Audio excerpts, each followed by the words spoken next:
Bienvenidos y bienvenidas a Fútbol con Kevin, el templo del fútbol real.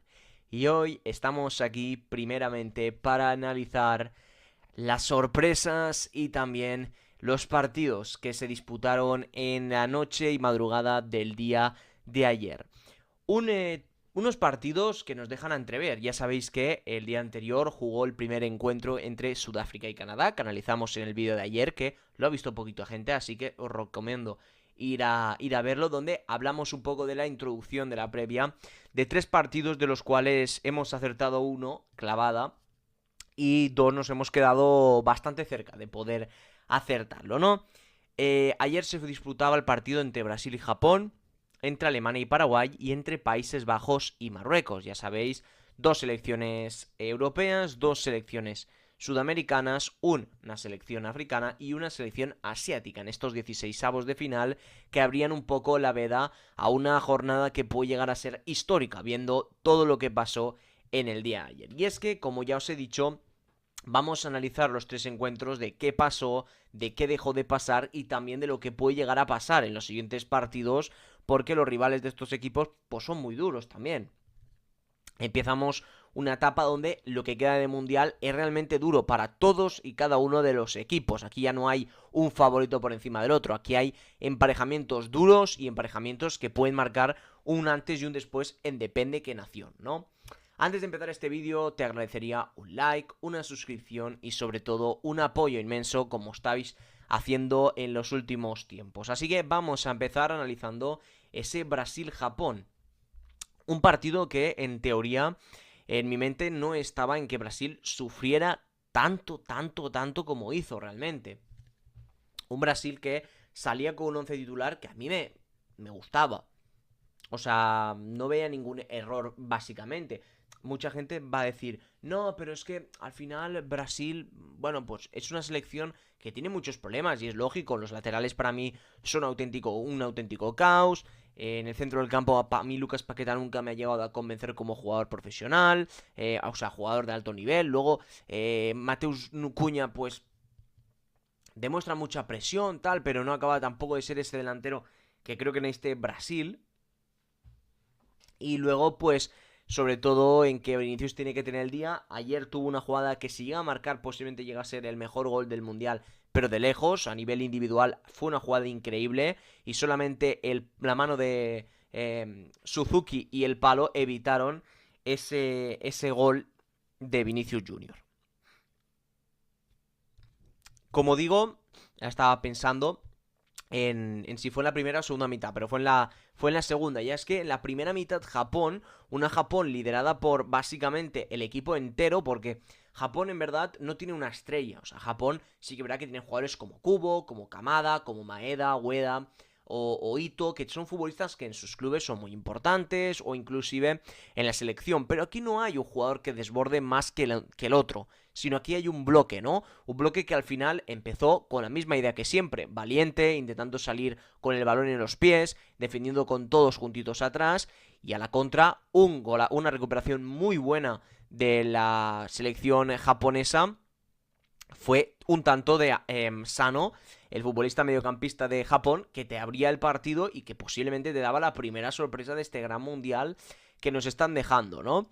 Al final, la primera parte la termina Brasil con muchas dudas, con Lucas Paqueta lesionado, con la entrada ahora de Endrick, que pues mucha gente estaba como en contra, porque ¿cómo vas a meter a Endrick si no te está haciendo nada en este mundial, ¿no? Muchas cosas así, básicamente, ¿no? Pero bueno, al final en la segunda mitad, a base de centros, Brasil vio que ahí había pues la oportunidad de poder enchufar los goles. Un golazo de Casemiro de cabeza y el siguiente de Martinelli en el último segundo de encuentro, antes de irse a la prórroga, te finiquitó un partido donde es complicado, pero los mundiales se ganan con este tipo de partidos complicados. Al final, Brasil, en los últimos minutos, entra Fabinho y entra Danilo Sousa, si no recuerdo mal se llamaba, y se va lesionado Casemiro, que por cierto veremos para cuánto tiene, y también Bruno Guimaraes. Una selección que, como ya ha dicho la brasileña, ahora tendrá un rival muy duro, y es que va a salir en el vídeo que vamos a hacer de Costa de Marfil versus Noruega y tal, va a salir ahí, el rival de Brasil, en una eliminatoria que va a ser dura, dura, dura para la selección canariña. Y para Japón, pues nada, darle un fuerte abrazo, la verdad, ánimos, porque creo que han hecho un mundial bastante bueno, empatando contra Países Bajos, goleando a Túnez, empatando contra Suecia, casi eliminando a la tetracampeona del mundo como es Brasil, no sé cómo decirlo bien exactamente, pero al final pues se quedan un poco en aguas de borraja. Ya les pasaron el 2018 contra Bélgica, donde iban ganando 0-2 y le terminan remontando en el último segundo con un 3-2 el gol de Fellaini, mítico, dejada de Lukaku. Luego contra, creo si no me recuerdo mal, contra Croacia en 2022 quedan eliminados en el último segundo también siendo remontados, y ahora contra Brasil otra vez siendo remontados y en el último minuto. El Mundial le debe muchas cosas a Japón. Vamos ahora a comentar el segundo encuentro y el que para mí es la mayor sorpresa hasta ahora del Mundial. Mucha gente va a decir, no, Turquía es la mayor sorpresa, no, la mayor sorpresa es Uruguay. No, la mayor sorpresa es Alemania. Uruguay al final, la selección que lleva es muy justita, era lógico que pudiera llegarse a quedar eliminada. Sí que es verdad que por debajo de Cabo Verde no, pero bueno, si no lo hubiera hecho en fase de grupo, lo hubiera hecho en 16avos. O sea, no veía tanta acabose, ¿no? Pero hasta la fecha estaba siendo Uruguay la decepción del Mundial. Pero es que Alemania, sabiendo que había terminado primera de grupo, sabiendo que había derrotado 7-1 a Curazao, que había remontado a Costa de Marfil en un partido donde, oye, pues no se mereció ganar, pero ganaron. Contra Ecuador había pues jugado un poco más a la Bartola, pero es lo típico de decir, quiero que los jugadores descansan durante el encuentro y se aburren, pero ya habíamos pasado como primeras. En principio tienes que golear a Paraguay y lo único que haces ayer es el ridículo. Una Alemania que yo ya, el partido contra Ecuador me pareció extraño no ver a Undav, no ver a Miri, no ver a Goretzka, a Raum, a Thiaw, a Voltemat, a muchos jugadores que tenía confianza de que podrían llegar a ser titulares en el último partido de la fase de grupos donde no te estás jugando nada, como hizo por ejemplo Argentina contra Jordania. Mete todo el 11 titular Nagelsmann con solamente la rotación, creo que fue de David Raum por Kimmich, si no recuerdo mal, vuelvo a repetir, o por Brown, no sé exactamente, pero ayer vuelve a demostrar a Alemania que hay ciertos futbolistas que no te dan nivel. Ayer podríamos indicar que es el día menos indicado para que Undav sea el titular, y me explico mejor. Sabiendo que has confiado en Musiala todo este mundial, ¿por qué carajos ayer metes a Undav de punta cuando sabes que Undav es un jugador muy bueno, pero que te lo hace mejor de forma revulsiva que no en el 11 titular, digo yo? Pero bueno, luego tu entrante favorito es Leroy Sané. Leroy Sané se ha marcado un mundial que ni siquiera se lo podría marcar un jugador pésimo. O sea, Leroy ha pegado un bajón en su carrera notablemente. Su paso ahora del Bayern al Galatasaray, pues es lógico que baje su nivel. Y creo que la convocatoria en este mundial era lógica también, porque es un jugador que te puede hacer grupo también y tal. Pero ser el titular en todos los partidos y no demostrar absolutamente nada, pues creo que ha sido una auténtica decepción la apuesta de Nagelsmann en ese costado. Un Nagelsmann que me ha decepcionado mucho, que nos innovó a todos metiendo a Mecha y a Pavlovic, ¿no? Y sentando a Goretzka, por ejemplo. Y al final, pues en Mecha empezó muy bien el Mundial, ha ido creo que de más a menos. Creo que Pavlovic ha estado muy regular en este Mundial de forma negativa, al igual que el Leroy Sané. Y luego en defensa, pues tiene el día pésimo, donde tampoco ha hecho su mejor Mundial Jonathan. Creo que aparte del fallo del penalti donde la manda a las nubes, le eliminan un gol en fuera de juego, el VAR, muchas cosas en contra. Neuer al final se ha retirado de la selección de forma definitiva. Creo que Woltemade debuta tarde, sinceramente lo digo. Woltemade, yo tenía la esperanza de que en este tipo de partidos él saliera y te solucionara el encuentro, porque es un delantero tanque, un delantero que sabe lo que es momentos así. Y al final nada de nada, una Alemania decepcionante que al final pierde en penaltis contra una Paraguay que vamos a comentar ahora, que hace historia desde el portero Gil, que para mí es el MVP del partido, donde hace paradas de gran mérito y sobre todo en la tanda de penaltis, donde se demuestra todo su potencial. Después con el centro del campo con Cubas y Cubilla, por ejemplo, ¿no? Jugadores que, bueno, en principio Paraguay pues era esa típica selección de decir, oye, el partido contra Estados Unidos pierdes 4-1, demostrando un juego horrible tal, y ahora te has plantado en octavos, que vas a jugar seguramente contra Francia, si nada pasa nada mal o nada diferente a lo que yo tengo pensado, pero en principio te vas a enfrentar a Francia, que es mucho más favorita que tú. Pero claro, cuando vienes de eliminar a una de las selecciones favoritas a ganar el Mundial, pues ahí como que tu presencia es como crezco un poco, ¿no? Crezco un poco y le pongo dudas también a los rivales que jueguen contra mí a partir de ahora. Pero bueno, básicamente Paraguay, la defensa estuvo muy bien. Creo yo que hicieron muy bien de no meterse atrás desde un primer minuto. Creo que supieron muy bien a lo que jugaba Paraguay, y la verdad, el señor me encanta a mí. Julián Enciso, que vuelve a ser decisivo. A mí, por ejemplo, ¿veis? A mí Julián Enciso este mundial es uno de los futbolistas de que tenía más responsabilidad que muchos, porque Paraguay no deja ser una selección bastante floja a nivel de nombres. Julián Enciso es uno de los mejores jugadores, no solamente de la actualidad, sino de la historia de Paraguay, y realmente en este mundial se la ha cargado en la espalda. Marcó contra Estados Unidos, hizo un gran partido contra Turquía, hizo muy buenos minutos contra Australia, pero por desgracia no pudo marcar, y ayer contra Alemania marca el gol que te abre el marcador y que sobre todo pone muy nervioso a Alemania. Al final quedas ganando, ¿no? O sea, es importante que Julián Enciso para Paraguay esté al 100%. Minutos de Almirón después de la roja por taparse la boca de forma estúpida, pero bueno, básicamente ya sabéis, la ley Vinicius. Y nada, básicamente, pues poquito más que comentar. Creo que Paraguay no es que merezca 1000% pasar, pero el fútbol es así. Es muy duro que Alemania quede eliminada de primeras de cambio, de verdad.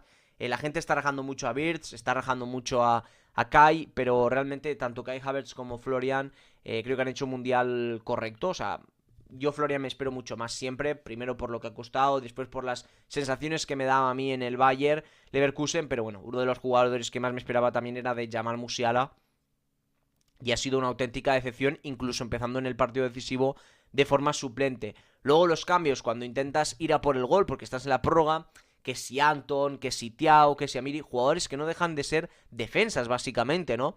No pruebas a meter a un extremo como Lewin, no pruebas a meter a un jugador que te puede cambiar la dinámica del ataque diferente, o sea, nada, todo lo repetido, ¿no? Y al final, pues es lo que digo, al final tienes lo que te mereces, ¿no? Al final la decepción es Nagelsmann, que confiaba bastante en él. Vamos ahora a comentar el último partido del día, donde Países Bajos cayó eliminada frente a una Marruecos que sigue siendo esa Marruecos de los penaltis. Básicamente una selección que no juega al fútbol de forma maravillosa, pero que ayer hay que decirle a Paraguay, iba a decir, a Países Bajos, que se puede jugar al fútbol de forma diferente. Y es que Países Bajos empezó ya dando una señal de oye, ¿qué pasa aquí con 5 defensas? Algo que Países Bajos no había jugado. O sea, para deciros un ejemplo, el Mundial no está para hacer probaturas, ¿vale? O sea, para eso están los dos primeros amistosos y para eso está la fase de grupos, donde pues tú ves que este jugador está mejor que este, que el otro está mejor en esta posición que la otra, ¿no? Para eso está el Mundial. Países Bajos lo que hizo durante la fase de grupos es poner a Mal en todos los partidos, poner todos los partidos esas cuatro defensas con el central de lateral, de falso lateral. Le funcionó muy bien a Países Bajos, goleando a Túnez, a Suecia, empatando contra una gran Japón, haciendo una buena fase de grupos. Llega el momento decisivo y haces cambios totales. Cambias a Malen, que me pareció muy bien, o sea, vuelvo a repetir, para mí Summerville fue el mejor junto a Beffengruber en portería. Fueron los dos mejores jugadores de todo el partido. Luego pones la línea de 5 y quitas a Reinders de toda la ecuación del centro del campo, que no sé si era porque estaba lesionado o algo, porque tampoco entró de cambio, pero es una selección que para mí ha dejado mucho que desear. Está Países Bajos, una Países Bajos que marcó gol Codigapo, que me alegré muchísimo cuando lo he visto esta mañana, que ha marcado y dedicándose a su propia hija recientemente. Bueno, no voy a decir palabras porque realmente me da mucha tristeza esta noticia, pero bueno, básicamente lo que digo, marcó Codigapo por el minuto 72 y Países Bajos lo que hizo ahí fue, oye, no, Gakpo, ven, Brovey, ven, voy a meter a Ato, que es un central lateral del Chelsea, y voy a meter a Timber, que es un pivote. Pim, meto a defensas. Venga. Pues al final te genera lo que te genera. Creo que los cambios de Gravenberch y Frenkie llegan muy pronto. Luego metes a Koopmeiners, que me parece un buen futbolista, pero jolín, creo que no llega a la suela de Frenkie y de Gravenberch. Luego cambias a Broby metiendo a Gröngross, que para mí es un delantero muy sobrevalorado, siempre lo ha sido, para mi opinión. Metes a Memphis, que el pobre pues no está ya para tantos ritmos. Ahí ya te ves ahogado y al final pues Marruecos yo creo que te pasa por encima en una prórroga donde realmente se merece el gol, donde pues marcan el último segundo del partido y que el partido pues seguramente si no llega a ser por ese gol todo el mundo diría, no, pues que Países Bajos ha hecho el mejor partido, totalmente. Pero a que no ha pasado. Entonces, con que no ha pasado, no vayamos diciendo, no, es que la culpa no ha sido. No, la culpa ha sido, en mi opinión, de Ronald Koeman. Creo que la convocatoria había dejado Descartes en casa, donde me sorprendieron mucho, realmente. Y si analizáramos pues como hacemos con la liga, los equipos de la liga, que después de una derrota siempre hacemos vídeos analizando qué ha pasado, tal, si ha sido dramática y tal. Y creo que en este caso no lo vamos a hacer porque para mí el Mundial es un pasatiempo. O sea, el Mundial yo lo noto como un pasatiempo. Vamos a hacer vídeos porque no hay liga y tal, pero básicamente es una auténtica decepción lo de Países Bajos, realmente. Y Marruecos, por su parte, para mí, una Marruecos que no llegaba bien. Ya dije que en la fase de grupos fue una de esas selecciones que me dejaron mucho que ver, porque el empate contra Brasil donde merecieron más, el partido contra Escocia donde apenas hacen un 2 tiros, el partido contra Haití que te marcan 2 goles, ¿no? Te daban muchas carencias de pensamiento. Y al final, ayer, con el gol en el último minuto de Issa Diop, pues dije, ¡buah! Ya está, ya han ganado. ¿Por qué? Porque Marruecos mentalmente es mucho más fuerte que Países Bajos. Lo hizo en el Mundial 2022, eliminando a España y a Portugal, y en este Mundial ya se ha cargado a Países Bajos, que para mí era la gran favorita en este duelo, ¿no? Un Marruecos que para mí los cambios es donde más flojea, donde está Talbi, que te puede dar esa sensación de más desconcentración en el extremo, ¿no? Más desequilibrio, por decirlo así. Pero bueno, luego entra Rahimi, que falla un balón increíble por parada de Beffengruber, entra Yassin, no sé, creo que tampoco es el partido de Boadi, no es el partido de Unagi, ni tampoco el de Brahim, ni siquiera. Ibrahim Salibari marca el gol decisivo, pero tampoco es su partido. Chadi Riad se va lesionado. Es que el partido de Marruecos, Hakimi da un balón al palo, no es el mejor de todos, ¿no? Pero al final es lo que decimos, no hace falta ser el mejor para ganar. Y es lo que ha demostrado Marruecos, que tampoco, sin ser la gran estrella, está en octavos, se va a enfrentar a Canadá. A priori, en estos momentos que estoy grabando, a día 30 de junio, es favorita a pasar a cuartos. Entonces te planteas una situación muy importante, ¿no? Así que nada, gente, espero que os haya encantado esta crónica de 3 partidos. La verdad, pasarán a los anales de la historia este vídeo. ¿Por qué? Porque Alemania ha perdido y eso es importante de explicar. Y nada, vamos a comentar ahora en el siguiente vídeo los 3 partidos que tengo por delante. Y luego grabaré los 2 shorts, tanto el partido de Alemania contra Paraguay como el de Países Bajos-Marruecos. Si me preguntáis por el de Brasil-Japón, ya está subido de la noche de ayer. Así que nos vemos en el siguiente vídeo, seguirme si no lo hacéis y por favor, darle apoyo, como siempre. Un saludo a todos y chao chao.